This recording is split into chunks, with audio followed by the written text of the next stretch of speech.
Hi friends, thank you for joining me. This is Benchmark Unit 7, Week 2. I am Miss Cosmos, and today we are going to be reading Building the Transcontinental Railroad by Max Prince, and we're going to be annotating our text. Remember, annotating just means we're making notes and we're writing directly in our book. So, building the Transcontinental Railroad. Before we start, I want to give you two vocabulary words. The first one is incentive. It means a reward or a reason to do something. So, for example, in our class, free choice is an incentive for you to get all your work done.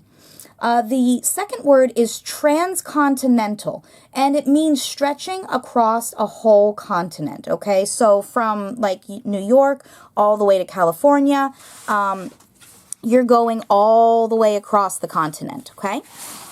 All right. A great railroad connecting the Atlantic with the Pacific Ocean is the most magnificent project ever imagined. And that is a quote by Theodore Judah in 1857.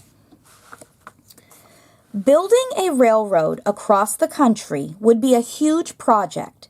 It would require money, a team of engineers, armies of workers, and a leader. Theodore Judah was a young engineer who had built railroads in the East. He believed that a transcontinental railroad could and should be built. Judah went to Washington, D.C. to ask the government for land and money. He convinced President Abraham Lincoln to sign the Pacific Railroad Act of 1862. This plan set up two railroad companies. The Central Pacific Railroad Company would begin in California, laying track east. The Union Pacific Railroad Company would start at the Missouri River, laying track west.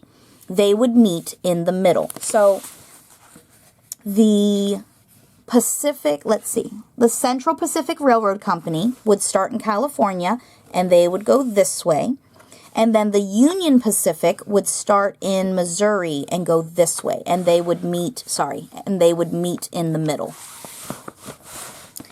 Each company would receive 6,400 acres, later doubled to 12,800, of land and $48,000 in government bonds for each mile of track built.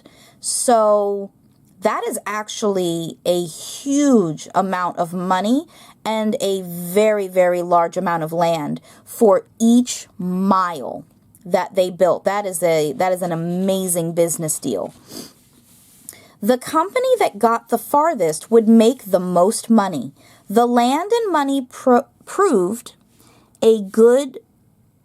Wait, hold on, let me go back. The land and money proved a good for each company to do the best to win. Okay, so I'm not sure what's going on here. I think that there should have been a word here. I think this might be where incentive, let me read just to make sure. The land and money proved a good for each company to do its best to win. I think we're missing incentive. And sometimes that happens. If you read something and it doesn't make sense, it's best to reread it just to make sure. And if it still doesn't make sense, you can kind of try and use what you know to figure out what's missing or what's wrong. You can do that with words that you don't know too. It's using context clues. So let's read this again. The land and money proved a good incentive for each company to do its best to win. I think that makes sense. I think that that was supposed to be there. We're going to go ahead and leave it. The Union Pacific seemed to have the easier job. It was building across flat land.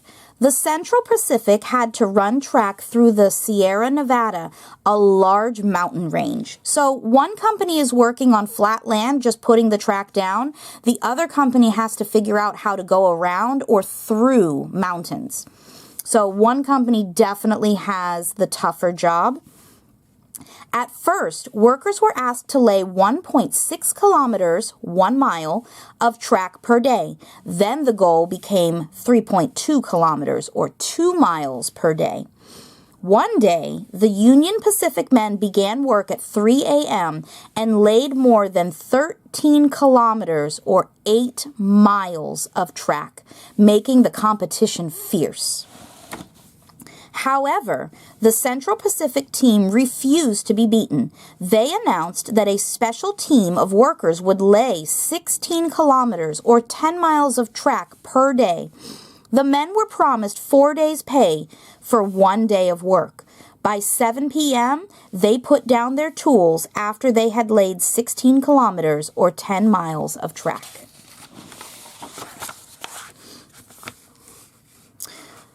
The Transcontinental Railroad was completed in 1869, 7 years earlier than expected.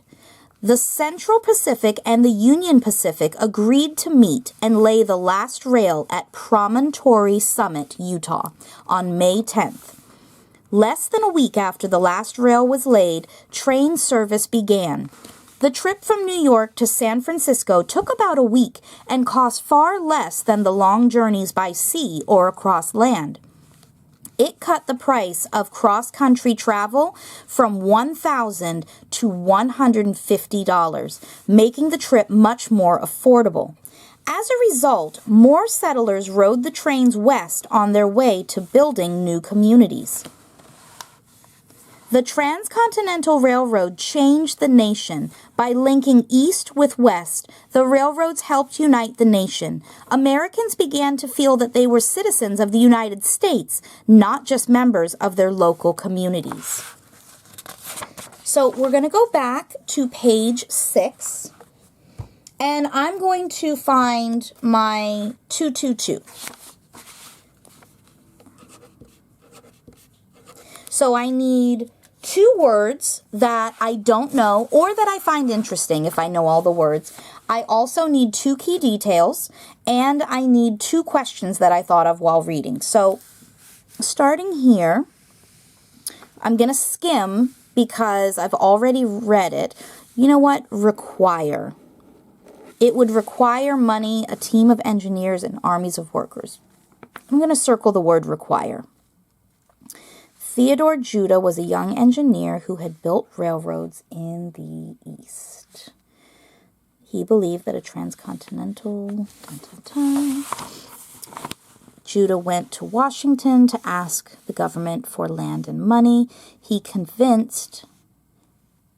I'm going to go with convinced here. I'm not sure what that word means. Okay, so I have my 2 words. Now I'm going to look for key details, and I'm looking at the title, Building the Transcontinental Railroad. That's going to give me a clue as to what my main idea is. I'm also looking at the first sentence or the first couple sentences. Building a railroad across the country would be a huge project. So linking these 2 together, I'm betting that my main idea is that building this railroad across the country was a huge project, or it was kind of a big deal. It was something that was very difficult to do. So I'm going to find some key details that support this idea that building the railroad across the country was difficult, or it was a huge project. It would require money, a team of engineers, armies of workers, and a leader. This right here, this is my first key detail that supports that it was a huge project, because it wasn't a small project. It took a lot of people. You had to have engineers, a whole bunch of workers, somebody to lead it, and a lot of money. So that's not something that just anyone can do. This key detail supports my main idea. Theodore Judah was a young engineer who had built railroads in the East.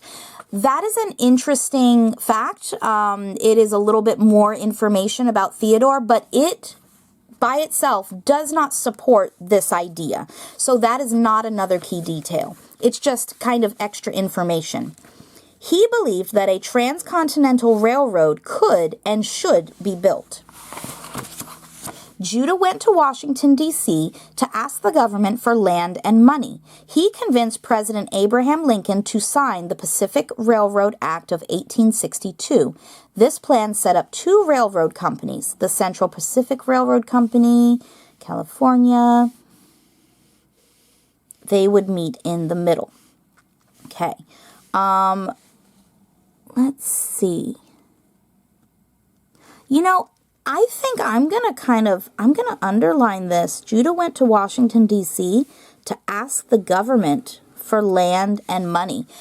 If there is something that you have to go ask the government help for, to loan you land and money, it's probably a really big project. You wouldn't have to go ask the government to help you build a shed in your backyard or to fix the roof on your house. That's something that you would kind of do on your own or maybe with a little loan from the bank.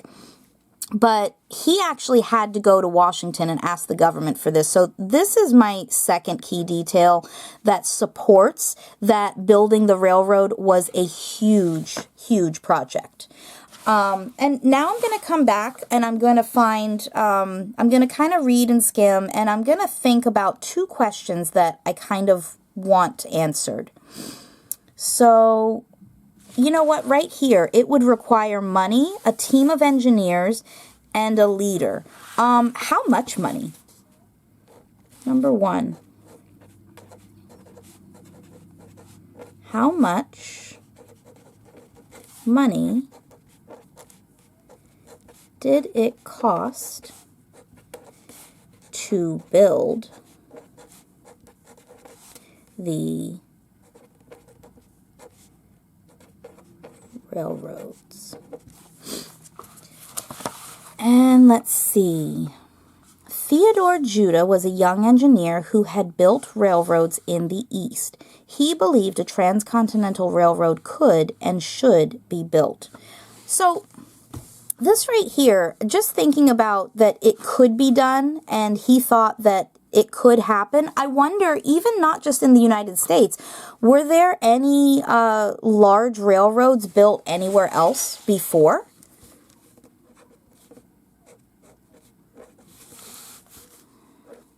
Had a large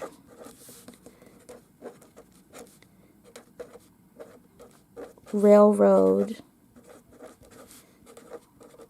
been, oops, I forgot my L, been built